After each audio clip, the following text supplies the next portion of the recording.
Salut tout le monde, j'espère que vous allez bien. On se retrouve donc pour la review. Alors, je rappelle pour information que, à l'heure où je vous parle, il y a l'épisode donc de Dragon Ball Heroes qui a été sorti. Je vous ferai la review dans la semaine. Donc, le temps que je le regarde, que je le regarde une deuxième fois, voire même une troisième fois. Le temps vraiment de m'imprégner de l'épisode et de vous dire justement ce que j'en ai pensé. C'est des épisodes assez courts, mais étant donné que je dois m'occuper, entre guillemets, de, comme je vous l'ai expliqué dans la page Facebook, du site, etc., etc., et que je dois bien gérer le truc pour lundi, je préfère quand même vous faire les choses pas trop mal. Bon, en tout cas, en plus, il y a la vidéo du Paris Saint-Germain avec l'anniversaire, et concrètement, je vais parler un petit peu de tout ça parce que ça fait pas mal parler, et je trouve quand même que ça blablate un peu trop, et justement, il va y avoir deux vidéos qui vont être faites par rapport à ça. Bon, en tout cas, on est là pour parler de Dragon Ball Super. Donc c'est l'épisode 50, enfin le chapitre 57 de Dragon Ball Super. Et c'est un épisode qui, à n'en pas douter, est pas un mauvais épisode, enfin pas un mauvais chapitre en soi. J'ai arrêté de dire épisode, pas un mauvais chapitre en soi. Le chapitre se laisse déguster, on le regarde une première fois, on est quand même assez diverti. Il y a du combat, les membres de la Z-Team sont assez bien mis en avant. Alors on peut toujours regretter l'absence de deux protagonistes qui pour moi sont plus puissants quand même que certains qui sont présents, notamment Yamcha, etc., etc. Mais je peux bien sûr parler de Trunks et Goten. Mais moi, de mon point de vue, je vais dire les choses de manière un peu violente et tant pis si ça fâche, mais je pense que Trunks et Goten, d'ailleurs DB Times va gueuler sans doute, je pense qu'ils ne viendront jamais. Je pense qu'ils ne viendront jamais pour une raison, je vais vous l'expliquer tout simplement. Je pense que le public qui est visé est un public d'enfants. On est plus sur un public de jeunes adultes, etc., etc. Et je pense aussi que ils ne veulent pas, selon eux, pour eux, faire affronter, faire combattre des enfants de cet âge-là. Je parle pas, voilà, on va me dire oui, mais Naruto, il était très jeune. Oui, Naruto, mais Naruto, je rappelle, est quand même à l'âge quand même de 12-13 ans. Enfin, il doit avoir 10-12-13 ans, vous voyez, il est immature, mais il est beaucoup plus grand. Quand tu regardes Trunks et Goten, il doit avoir 7-8 ans. Donc, résultat, selon eux, c'est gênant, ça n'est pas bien de faire ce genre de choses. Donc Toyotaro est un petit peu obligé de trouver une pirouette scénaristique pour les mettre de côté, parce que sinon ils vont être demandés. Et donc il se dit, bah écoute, moi je vais aller défendre les îles, les machins. C'est le truc le plus con au monde, parce que clairement, on est bien d'accord que Trunks et Goten doivent être là, parce que... Et c'est là le problème de cette saga concrètement avec Trunks et Goten, c'est que dans l'arc survie de l'univers, où clairement ils doivent participer à l'arc de survie, parce que clairement, je rappelle pour information que Tenshin Han et Krillin, Trunks et Goten les démolit tout seul. Donc tu prends ces deux-là, à la limite tu les remplaces, tu mets ces deux-là à la place, ça aurait été pareil. D'ailleurs, on le voit que Yamcha, il aurait pu remplacer d'autres personnes. Mais au lieu de ça, il est plutôt refusé, et et on constate à regret que on préfère les mettre de côté, de justifier voilà en disant bah écoute ils sont mis de côté, etc., etc. C'est Et je pense que c'est astuce à ça, c'est parce que bah c'est pas bien de faire combattre des enfants, ça ne se fait pas, et c'est quelque chose qui va être qu'ils ne seront jamais. Et je vais être très clair, Trunks et Goten ne viendront jamais combattre parce que pour cette raison-là, je ne vois pas l'autre raison. Je veux dire, à part une autre raison qui dirait que bah, ils n'ont pas de plan pour eux, un peu comme le catch, hein, voilà, ils n'ont pas de plan pour eux, c'est-à-dire qu'ils considèrent que Trunks et Goten n'ont pas d'intérêt à être présents, mais si c'est pas ça, ou alors, voilà, ce serait pas logique dans le soi, parce que Toyotaro adore... Ah, j'ai mon micro qui... Ouais, bon, vous allez voir, mon micro a tendance à couper un peu tout seul, vous allez voir. Euh, Disons que moi, de mon point de vue, c'est mon idée. Après, certains me diront sans doute que j'ai tort, d'autres qui me diront sans doute que j'ai raison. Mais voilà, ça c'est mon point de vue. Maintenant, pour parler de l'épisode, du chapitre en lui-même, bah, il commence bien. En fait, quand tu le regardes la première fois, tu te dis, ah, il y a des bonnes idées. Il y a des bonnes idées, il y a tout le monde qui est à peu près mis en avant. On pense notamment à la technique, donc il y a le combat Krillin, qui est quand même Krillin qui en sort victorieux, avec notamment des techniques qui n'étaient pas utilisées auparavant, c'est-à-dire l'image rémanente. On pense notamment au Kenzan, qui lui permet un petit peu de les contrôler à la manière d'un Freezer, et honnêtement, ça c'est plaisant. On a Muten Roshi, alors c'est encore particulier, mais qui utilise un bandeau comme un espèce de vieux maître pour un petit peu ne pas voir que c'est des femmes en face de lui, et il utilise entre guillemets un sorte d'ultra instinct, alors je sais pas trop comment ça s'appelle, pour battre ses adversaires, donc ça c'est plutôt une bonne chose. Ensuite, on a également le troisième combat, donc on a deux autres combats. Le combat avec C17 et C18 qui sont pour moi relativement on va dire mis de revers parce que finalement le combat touche à sa fin puisque 73 est attaqué par d'ailleurs est attaqué dans le précédent chapitre qui est plutôt proposé, et puis il y a Tenshin Han et Shaozu qui réussissent à battre un Mekaman, donc l'équivalent de Magetta, qui justement vont tout simplement par les insultes lui mettre la tannée. Déjà, il y a un problème. Alors, je sais que dans Magetta, en fait, dans l'univers, dans la version manga, est pas vraiment mis en avant. Mais si Magetta a réussi à passer outre, me dites pas que que des personnes pas gentilles ne puissent pas supporter les insultes. Vous voyez, enfin bon, bref. Après, moi, de mon point de vue, je vais vous dire, j'ai apprécié le combat avec Krillin. Moi, je trouve que le combat avec Krillin est super bien fait.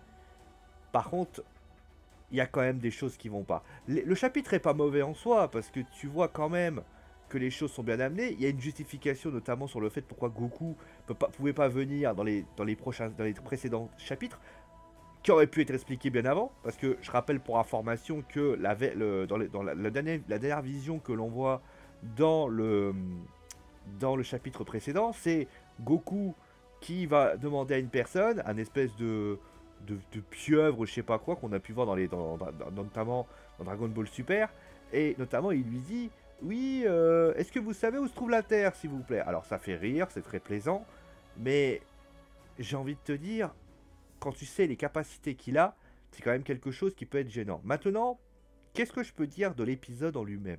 Qu'est-ce qui m'a fortement déplu? Bah, c'est finalement que, pour moi en tout cas, tout est tourné à la dérision.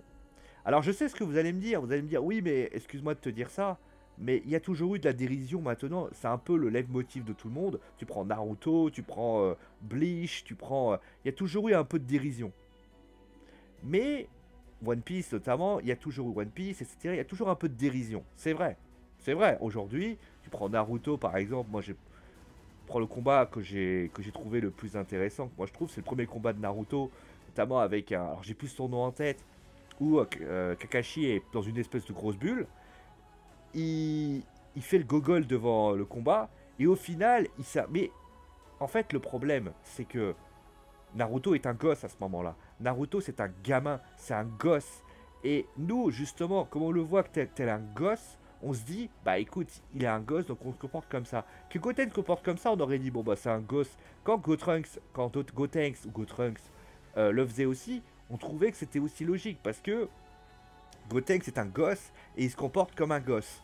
Mais le truc, c'est que dans Dragon Ball Super, tu as quand même des combattants accomplis, des combattants qui sont très forts, mais le truc, c'est que tout est tourné à la dérision. Et tu as des personnes, alors quand ce serait Yamcha qui l'aurait fait, pourquoi pas, mais tout est tourné à la dérision. Tout est tourné, on va dire, dans le sentiment que rien n'est dangereux. Vous voyez ce que je veux dire? C'est-à-dire qu'on a en face de soi. Et là, clairement, alors on va me dire, oui, mais dans Avengers Endgame, il y a Thanos qui arrive et les mecs se permettent de faire des blagues. Oui, mais c'est des blagues un peu humour noir. C'est un peu du style, on est dans la merde, on va plutôt en rigoler qu'en pleurer. Tu vois ce que je veux dire? Et le truc, c'est que dans cet épisode, dans ce chapitre de Dragon Ball Super, moi, le problème, finalement, de ce chapitre, j'ai arrêté de dire épisode, finalement, c'est surtout que dans cet épisode. Bon, je vais dire épisode dorénavant, hein, c'est trop compliqué à dire chapitre. Mon cerveau a décidé que c'était épisode, donc ça serait épisode. Dans cet épisode, moi ce qui me gêne dans ce combat, dans tous les combats qui sont proposés, c'est que on devrait, comment dire, sentir le danger, et on devrait limite se poser la question de dire, mais est-ce qu'il faudrait pas, est-ce qu'on n'est pas dans la merde, et que Goku et Vegeta doivent venir le plus rapidement possible, parce que concrètement, s'ils ne viennent pas rapidement, la Terre va être terminée. C'est ça en fait l'enjeu. Quand on y décortique bien, ces personnes-là ont un but. Faire tenir pour permettre à Goku et Vegeta d'arriver et de prendre leur relais. Moro après, ils verront après. Mais en tout cas parce que c'est ça le danger. Et le truc, c'est que, qu'est-ce qui se passe? Moi, j'aurais fait, et j'aurais... Et le truc, c'est que finalement, dans cet épisode, je n'ai jamais senti le danger. Alors tu vas me dire, oui, mais c'est pas Morrow qui arrive. C'est bien. Mais 73, par exemple, se fait démolir en l'espace de quelques minutes. Donc tu vois que le mec, il a quand même une capacité un peu spéciale. Il peut copier les techniques de ses adversaires, ne résiste pas longtemps. Alors, c'est pour montrer qu'ils ont fait des progrès, tout ce que tu veux. Mais moi, ce que j'aurais fait, j'aurais montré concrètement les capacités, d'autres capacités de 73. Je, notamment quand tu vois le panda là, je sais pas comment il s'appelle là, le prisonnier ou le maggot ou le mec là, l'espèce de lézard de Yamcha où Yamcha se fait démolir. À aucun moment t'as le sentiment de danger. Le seul moment où tu as un danger, c'est quand t'as le sbire de, alors j'ai plus son nom, hein, le sbire qui a un power-up de Moro. Et à ce moment-là, il se fait avoir. Mais encore une fois, de danger, tu le ressens, tu dis ah putain, oh putain, là il est balèze. Là il est balèze à 4 contre lui. Le gars, il est en train littéralement de les démolir les 4. Ça donne une impression, c'est que Moro est puissant et qu'il est capable, il y a tellement d'énergie en lui qu'il peut en transmettre et en garder suffisamment sur la pédale. Mais le truc, c'est que ça ne se ressent pas et je vais vous dire pourquoi. Pourquoi? Parce que finalement, Goku arrive 2 pages d'après. Donc finalement, le moment d'angoisse qui aurait pu être attendu, bah finalement, ça ne passe pas. Voilà, c'est la réalité. Et moi, c'est ça qui me gêne, c'est que on aurait dû être angoissé, on aurait dû se dire putain de merde, on va pas s'en sortir, ils vont pas s'en sortir, ils vont pas, ils vont. Et Goku arrive tel le sauveur en se disant, en se disant, ça y est, l'ultime espoir est arrivé, enfin l'un des deux ultimes espoirs parce que Vegeta était pas là, mais l'ultime espoir est arrivé. On n'a plus le choix, c'est trop compliqué. Si jamais on reste comme ça, la Terre va tomber. Et même dans le côté des spectateurs, parce que t'as Bulma qui met des écrans, etc., avec des droïdes, moi, ce que j'aurais fait, c'est que on aurait pu se dire, putain, Goku, reviens. Il n'y a pas de ça. Il n'y a pas de ça. Et alors, peut-être qu'ils attendent. Alors, peut-être que la raison est simple, c'est qu'ils attendent, finalement, ils laissent peut-être ça à Vegeta. Peut-être qu'ils se disent, on va mettre Goku à la place. Goku va activer sa puissance, va activer son potentiel qu'il a appris avec Merus. Et au final, il va se rendre compte que bah, finalement, il n'est pas à la hauteur. Il est trop faible encore. Enfin, il se passe un truc, l'ultra instinct, il le maîtrise pas bien. Enfin, je sais pas, par un moyen scénaristique. Et finalement, il est obligé, c'est peut-être lui qui va, comme c'est le héros du manga concrètement, c'est le héros, etc., etc. Peut-être que dans sa tête, il va se dire, bah moi, je vais tenir. C'est moi qui vais tenir pour que et c'est peut-être le moment où Vegeta va revenir. Alors, je veux bien, l'idée est encore plus belle parce que c'est quand même Vegeta qui est quand même personnifié en héros à la place de Goku. Et l'idée est très bonne. L'idée est même excellente. Parce que finalement, c'est peut-être ce qu'on attend toujours. C'est peut-être que Goku finalement ne soit pas le héros et qu'il doive être sauvé par celui qui est supposé être inférieur à lui, Vegeta. Oui, alors, pas de problème. Mais il y a juste un. Mais le problème, il est sur un autre point. Alors, peut-être que ça se fera plus tard. Parce que Vegeta, dans l'épisode précédent, dit ouais, ils sont capables de gérer eux-mêmes. Peut-être qu'il sait aussi que Goku va arriver avant. Mais le truc, c'est que t'as pas d'image de Vegeta aujourd'hui. Donc ça veut dire que Vegeta, moi je vous le dis de l'annonce tout de suite, Vegeta va apparaître à un moment donné. Et que là, il va y avoir le choc qui va apparaître. Mais si vous regardez bien l'arc Saiyan, je vais prendre l'arc Saiyan. Qu'est-ce qui fait que il y a un côté dramatique dans la situation? C'est parce que Vegeta, on a entre guillemets, les deux plans. Tu as Goku qui veut arriver vite, et l'autre côté, tu as la Z-Team qui se fait décimer. Et toi, en fait, dans ta tête, tu sais que Goku, il a une course contre la montre. Et c'est typiquement ce qu'ils sont en train de nous montrer. Ils sont en train de nous dire que Goku et Vegeta, il faut qu'ils arrivent le plus vite possible et que ça reste une course contre la montre parce que le jour où Vegeta, Goku va arriver, là, il va y avoir les choses sérieuses qui vont commencer. Ok? Là, mais le truc, c'est que étant donné qu'ils ont... Ou alors, tu fais comme... Parce que moi, je vous vois en mille. Ou alors, tu les fais apparaître, tu les fais pas apparaître du tout, et les deux apparaissent d'un coup, et justement prennent le relais. Mais moi, de mon point de vue, je vais vous dire mon point de vue sur le sujet. Et pourquoi cet épisode me déplaît? C'est que, comme je vous l'ai dit, tout est... Mais le truc, c'est qu'à aucun moment, tu sens pas une angoisse dans l'épisode. À aucun moment, tu te dis, ces mecs-là vont être en danger. Et tu te dis même pas...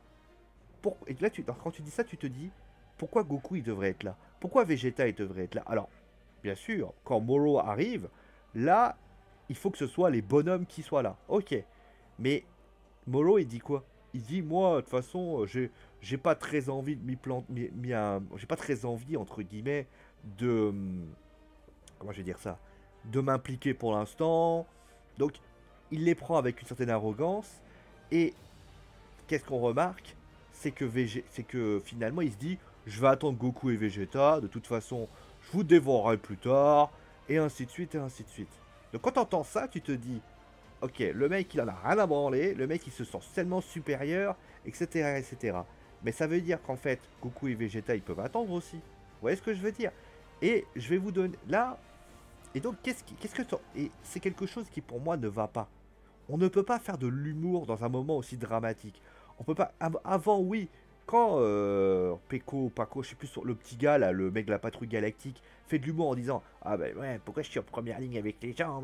Oui, parce que ça fait rire, parce que si, parce que ça. Mais là, je suis désolé, quand il s'agit de... Là, c'était dans un mode envahissement, sur le terrain, c'est pas... Dans Avengers Endgame, ils se mettent pas à rigoler, alors que Captain America, il est tout seul, il se met pas à rigoler comme un débile. Donc voilà. Mais, pour ainsi dire, ce que moi je veux dire, et là vous allez... Moi je vais vous dire ce que j'aurais fait. Moi je vais vous dire ce que j'aurais fait, parce que les gens, je les vois venir tout de suite, je les vois limite apparaître. Qu'est-ce que j'aurais fait, moi? Moi, j'aurais fait un scénario totalement différent, ce qui aurait mis un côté dramatique. Et au final, moi, je me serais dit, putain, ils ont une super idée. Et ça te donne le besoin de que Goku et encore plus Vegeta viennent. Parce que, qu'est-ce qui se passe? En plus, le final est pas mal. C'est-à-dire que la situation est telle... En fait, il le montre un peu à la fin en plus. C'est-à-dire que t'as Krillin qui est obligé d'activer son potentiel en disant je vais utiliser mon ki pour que Goku apparaisse. Donc, ils sentent le danger. Attends, j'ai coupé la musique. Ils sentent le danger. Donc, finalement, ils y vont. Moi, ce que j'aurais... Mais clairement, le problème du danger, c'est qu'il n'est pas réel. C'est pas parce que Moten Roshi, parce qu'il y a 3 filles qui ont fusionné, qui lui ont mis une patate et qu'il a traversé trois pierres, que ça va être dangereux. Moi, ce que j'aurais fait, je vais vous dire ce que j'aurais fait. Moi, ce que j'aurais fait, si tu veux vraiment faire quelque chose de fort, de puissant, de tout ce que tu veux, à un moment donné, moi, j'aurais fait un truc tout simple. J'aurais pris l'arc Saiyan, qui est un arc très bon, qui est pour moi l'un des meilleurs arcs avec celui de Freezer, voilà. Mais pour moi, l'arc Saiyan, c'est pour moi celui qui pose les bases de la maturité de Goku et de comment la Z-Team et Dragon Ball Z a été, pour ainsi dire, posé. Moi, j'aurais fait un truc tout simple. J'aurais fait un épisode tout aussi concret. Donc, tu peux commencer au début avec Krillin qui bat le Kung Fu Panda. Mais salut le chef. Euh, Après, Magetta, tu fais les insultes. À la limite, pourquoi pas. Après, t'as les 3 filles. Sentant que ça commence à chier là-bas, qu'est-ce qu'elle se dit? On va aller aider 73 et son pote. Donc là, qu'est-ce qu'ils font? Ils prennent 73, ils les ramènent avec leur pote. Donc là, ils se retrouvent à 3. Muten Roshi et Krillin, à ce moment-là, sentant que ça risque de sortir le roussi, décident, à juste titre, de partir. Le lézard en question voit que ça sent le roussi aussi. Il prend la décision de dire, allez, nous, on va pas se prendre la tête, on va y aller aussi. Donc tu te retrouves avec une armée, et comme c'est ça, Yamcha, Ten Shin Han et Shao Zhu, et ainsi de suite, décident de se poser également. Donc tu as une vraie équipe. Voilà. Alors, et là, tu te dis, putain, les mecs, ils sont en infériorité numérique. Donc là, tu vois, clairement, je suis en train de poser ce que veut faire Toyotaro. Le côté, là, tu te dis, là, dans ta tête, tu te dis, comment ils vont faire pour s'en sortir? 73 est à moitié dans une tombe. Là, tu te dis, les méchants, là, ils vont finir, on va les démolir, et finalement, ça va se terminer comme ça. Et nous, dans notre tête, on se dit, pourquoi pas? Pourquoi pas? L'idée est pas conne. Je veux dire, pourquoi pas faire aussi le fait que, et ça, moi, tout le monde se serait dit, ouais, pourquoi pas? Et là, à ce moment-là, Gohan, tout ça, ils disent bon allez, on va terminer le boulot. Et là, tu vois un truc tout con. Tu vois Gohan qui tente d'utiliser son énergie, puis pom, ça part pas. Ça part pas. Alors tu vas me dire, oui, mais il a déjà fait ça, mais l'idée était déjà faite avec Moro qui a pris l'énergie où tu vois l'énergie de Goku diminuer de fur et à mesure. Sauf que là, moi, ce que je propose, c'est que ça part pas. Il n'y a rien à faire, ça part pas. Piccolo se dit, mais il essaye lui aussi, ça part pas. Tiens, toi dans ta tête, tu te dis, toi t'as compris. Et dans ta tête, tu fais, ça part pas. Genre, ça prend 2 cases, hein, ça prend pas 3 cases, ça part pas. Et à ce moment-là, Dende qui se trouve au palais, qui dit, t'as tout le monde, t'as les spectateurs, t'as Bulma et tout qui regarde, qui fait, c'est bizarre ça, qu'est-ce qui leur arrive? Et tu vois Dende, tu vois un des arbres du palais, il y a une feuille qui tombe. Il y a des feuilles qui commencent à tomber. Dende se retourne, il voit des feuilles en train de tomber. Mais tu sais, des feuilles au fur et à mesure, tu vois, des petites feuilles. Et à ce moment-là, il fait, oh putain. Et là, il commence à avoir très peur, il commence à être angoissé, il se dit, oh putain de ta mère. Et tu vois, il commence à se poser vachement de questions. Et à ce moment précis, on a, là, vous allez voir que c'est beau, hein. À ce moment-là, il fait, oh putain. Et à ce moment-là, on revient à Goku, qui essaye d'utiliser son énergie. D'ailleurs, ça justifierait pourquoi il n'arrive pas à aller. Il essaie d'utiliser son énergie, mais rien n'y fait. Il détecte personne, il n'y arrive pas. Il fait, comment c'est possible? C'est des plus grands guerriers, etc. Il essaie de justifier tout ça. Et à ce moment précis, on revient sur Terre, et à ce moment précis, Dende envoie un message à Piccolo en disant, dégagez, dégagez d'ici, il est là. Et là, tu vois Piccolo qui tourne la tête comme ça, il le voit, paume à côté comme ça en mode. Il est comme ça. Il s'assoit, il attrape 73. Et là, tu vois C17 et C18 qui disent oui, on peut se battre parce que voilà, nous, on est quand même fort et tout. Et tu vois Moro qui arrive, il fait je remarque que vous n'êtes pas vraiment vous n'êtes pas vraiment touché par ce qui s'est passé. Bon, écoutez, je pense que vous êtes comme 73, enfin voilà, truc. Il attrape le gars, il le fait faire un power-up de taré, et les deux cyborgs se font défoncer. Mais je te dis défoncer, les mecs, ah, peut-être pas morts, mais en tout cas défoncés. Ils finissent au sol. Et là, tu te retrouves avec une Z-Team qui est au sol, alors qu'il y a à peine 5 minutes auparavant, ils étaient en train de dominer le game. Donc là, tu te dis, ah quand même, hein. Parce que je rappelle pour information, là, tu passes d'une situation où tout semble tranquille à une situation où tout est plus vraiment tranquille. Et là, il arrête son pouvoir, il fait choum, il arrête. Et là, à ce moment-là, il fait, bon, je vais me laisser, voilà, tu m'as pris ma petite entrée. Et après, il attrape un corps, il fait, tenez. Et là, tu vois toutes les puissances qu'il a récupérées d'un coup, les utiliser. Et là, à ce moment-là, il s'en va. Il s'en va avec 73, tranquille, peinard, etc. En disant, voilà, j'ai besoin de lui, etc., etc. Peut-être pour diverses raisons. Et là, il se passe que Goku et là, à ce moment-là, Goku a beau essayer, il n'y arrive pas, il n'y arrive pas. Et il est comme ça en train de se dire, putain, mais il s'énerve intérieurement en plus. Intérieurement, il est énervé parce que il voit que ses potes se font démolir. Il a beau essayer, il n'y arrive pas, il essaie de faire de plus en plus. Quitte à le rendre un peu émotif en disant putain, j'ai pas envie qu'il meure. Il essaie d'appuyer sur les boutons. D'ailleurs, un truc tout con aussi, un truc tout bête. Il essaie d'appuyer, il est comme ça en train d'appuyer sur les manettes. Il finit par les casser une manette. Et à ce moment, il se dit putain, le con, il s'insulte. Il s'insulte lui-même. Il dit mais je suis le roi des teubés. Comment j'ai pu m'énerver comme ça? Je suis un grand guerrier. Quitte à se dire dans sa tête mais comme ça, comment maintenant? Je peux même pas sortir, etc., etc. Et là, il essaye, il peut rien faire. Et à ce moment-là, sur la Terre, Krillin, il a une idée. Il dit, il faut qu'on ramène Goku. Parce que Vegeta, je sais pas où il est, mais il faut qu'on ramène Goku. Donc là, qu'est-ce qu'il va faire, Krillin? Krillin, il monte sur une espèce de grosse colline, il essaye. Malheureusement, il n'a pas assez de puissance parce que Moro lui a pris un peu sa puissance. Mais il se dit, moi, je donnerai ma vie pour... je suis mort des tonnes de fois. Et il dit une phrase qui est très con, il dit, moi je suis mort des tonnes de fois. Et en fait, à chaque fois que je suis mort, et je me suis...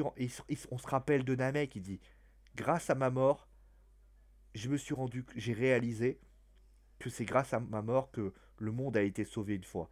Une référence notamment à ce qui s'est passé à Namek. Et à ce moment-là, il dit, si je dois mourir une deuxième... Et bah tu sais quoi? Et là, tu vois sa femme, c'est dit, il fait non, fais pas ça. Et là, il dégaine une puissance, la petite puissance, hein.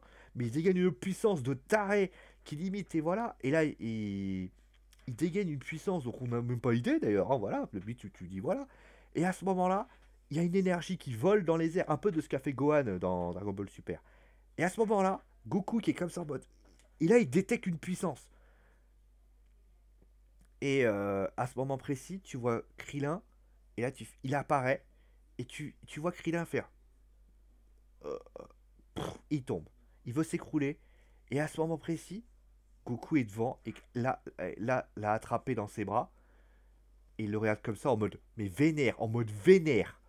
T'as touché à mon pote, à cause de toi, mon pote, il est crevé, ou il est quasiment mort, j'en sais rien. Mon pote, il a failli crever. Tu sais quoi? Mon pote, il a failli crever.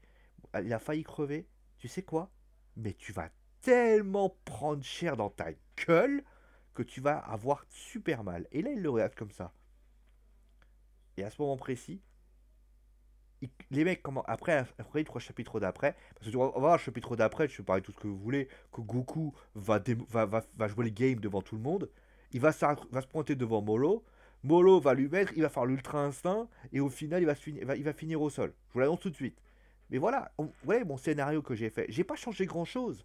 J'ai juste gardé le même début, parce que tu veux garder le même début, sauf que j'ai fait réunir tout le monde, j'ai utilisé Molo dans une situation de. J'ai rendu la situation facile à difficile, et au final, j'ai fait un sacrifice d'un mec qui est, pour moi, et donc forcément, ça passe. Voilà. C'est mon idée. Après, bien évidemment, vous êtes libre de dire le contraire. Parce que moi, pour moi, après l'épisode, le chapitre est pas gênant en soi. Il est pas mauvais. Mais moi, de mon point de vue, je pense que le problème, il est là. C'est que on n'a pas ce côté dramatique que doit avoir un Dragon Ball Super, doit avoir un épisode de Dragon Ball. Voilà. Merci à vous tous d'avoir suivi l'émission. Dites-moi ce que vous avez pensé en commentaire. Ciao tout le monde. Ah oui, pour information, Dragon Ball Heroes, ça arrivera aussi. Je vous le fais dans la semaine. Vous inquiétez pas. Ciao.